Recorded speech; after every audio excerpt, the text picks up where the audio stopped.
Pues mucha alegría, al final hemos cumplido el objetivo por el que vinimos,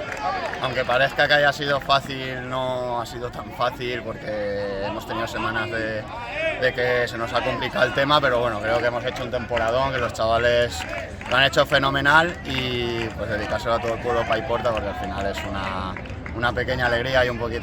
pequeño granito de arena que aportamos al pueblo para que sean más felices. Sí, a ver, hemos salido a ganar, creo que hemos tenido ocasiones y que hemos dominado el partido. Estábamos pendientes del otro partido que nos podía hacer campeones, cuando hemos visto que había ganado Aldaya y que el punto era bueno, pues hemos querido no arriesgar, asegurar el punto, ganar una liga que para algunos para mí es la primera liga que gano después de 20 años.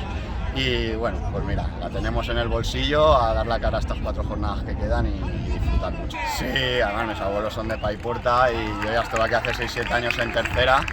que nos salvamos y cumplimos el objetivo y es bonito que después de 6-7 años haya vuelto a esta casa que es maravillosa y hemos podido volver a cumplir el objetivo.